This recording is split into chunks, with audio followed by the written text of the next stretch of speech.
John SCISSONS was living a double life in Hawaii. His marriage was in trouble. He was failing as a father. His personal life was a mess.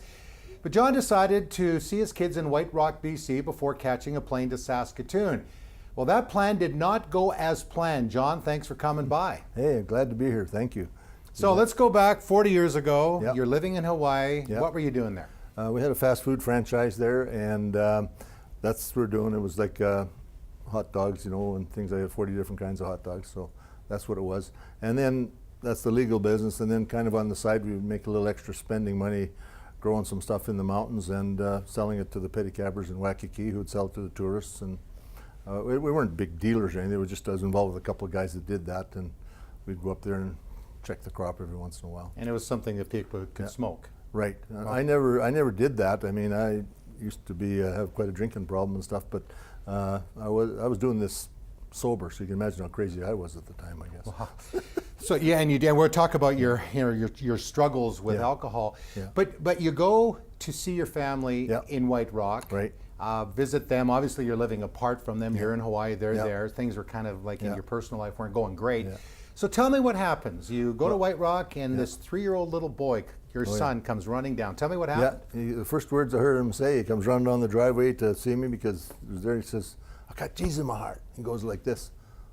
What does that mean? Here's this long-haired hippie in sandals and beach pants from Hawaii, and it didn't make sense to me. But I go inside, and as I'm there, my wife had become a Christian, and she and friends had been praying for me. And 100 Hunter Street was on the TV, and so while I'm visiting and having coffee, I'm watching this, and I'm asking who this guy is on TV, and oh, that's Father Bob McDougall.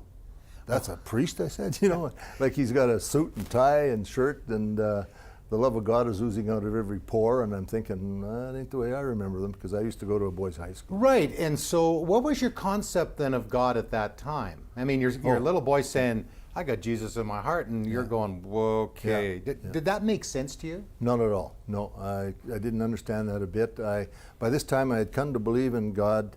I was really upset with him because of what happened in high school. I had got 37 straps one time for something I didn't do. You know, kneeling down, 19 on this, 18 on this. I also had a cousin that was executed at Ocala prison, the last person hung there.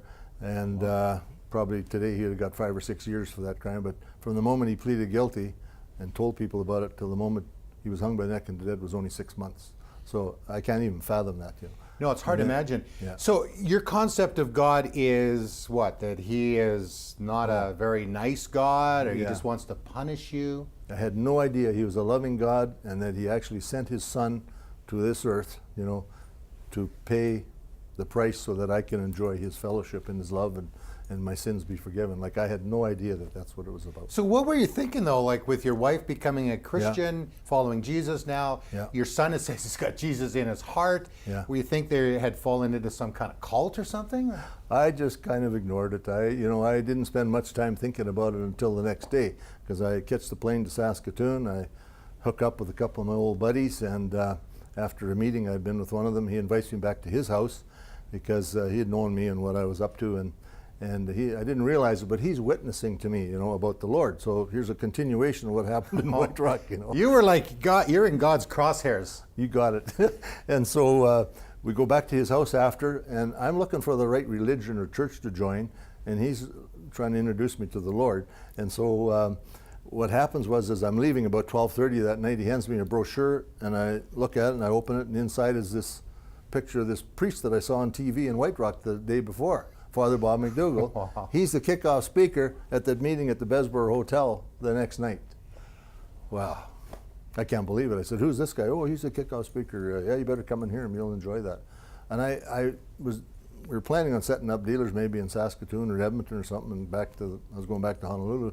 But you know what? I couldn't leave town that day. I was weeping. I was crying. Here's this guy that didn't even know what tears were, and I couldn't leave town. And I went to that hotel, the Besborough Hotel, and beautiful castle on the river there. Saskatoon, and went to this meeting. It was in the Battleford room, believe it or not. So there was a battle for my soul that night. You know, I didn't realize it, but it was a good name. And he gave his testimony, and I honestly thought my buddies had gone up and told him my story about the way I was, because it seems everything he said was convicting me, you know. and I'd be convicted, and by that I meant guilty, shame, and all. So I'd leave the room, I'd go downstairs, and then I'd go back up to the room again, the Battleford room. Did that 3 times, okay?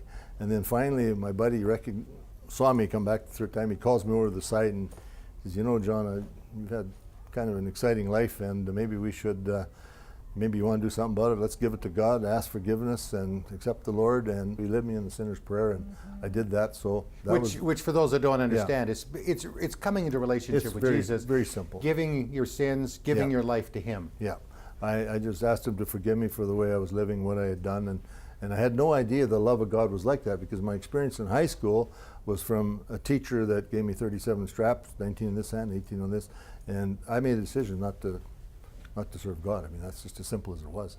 And here now, here's a priest, you know, that's leading me back to God, okay, and introducing me to Him. And so when that happened, when I prayed, he said, "Well, you should go thank that priest for what just happened, you know." I said, "You don't need my good housekeeping seal of approval." I said, "That's it, you know." So anyway, next thing you know, I find myself in front of Father Bob, and I'm shaking his hand to say thank you. And I didn't know at the time, I didn't know anything about church or about the Bible or the gifts of the Holy Spirit or whatever, but I know it was a word of knowledge that came to him, one of the 9 gifts, and he says, as he shook my hand, the power of God came in. He says, "Let this man's resentment to his earthly father be totally obliterated and removed from his life."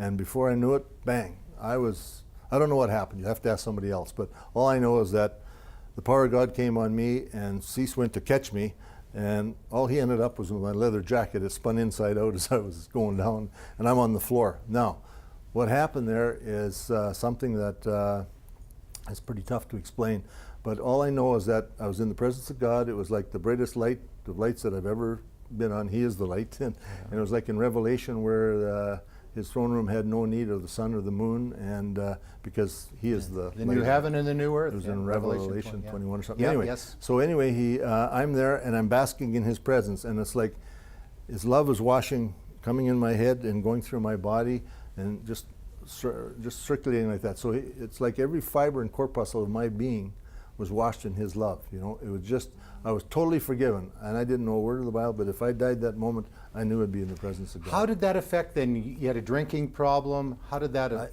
were you delivered from that or set no, free? I had quit drinking 7 years previous to that, Okay. okay, and I was searching for God in between, looking for the right church or Right, okay. whatever, yeah. Okay, we just I got didn't know it was a relationship, and that's as simple as it is. Like, and I think that's it's a love relationship. And this started really with David Maines, Yeah. Father Bob McDougall, and all Yeah. through the years. Yeah. It's not a religion, it's a relationship with Jesus. Yes. So John, how has that changed your life? I know now you yeah. go visit prisons, Yeah. you talk to people that are struggling with addiction and all Yeah. these kinds of things. Yeah, that's right.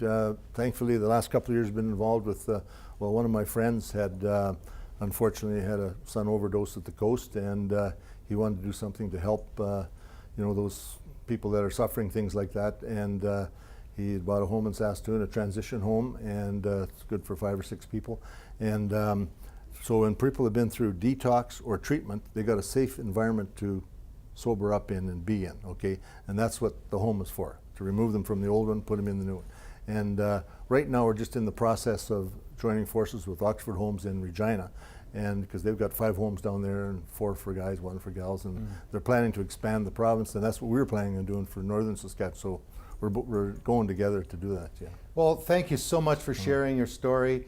It's a miracle that you're here. It is. It's a miracle that any of us are here. Amen. Yeah. And if you're dealing with addiction or you're feeling shame, whatever those things are, we've always got people standing by on our prayer lines. Give us a call, 1-866-273-4444. We just love to tell the God stories, and we'll have more of 100 Huntley Street right after this.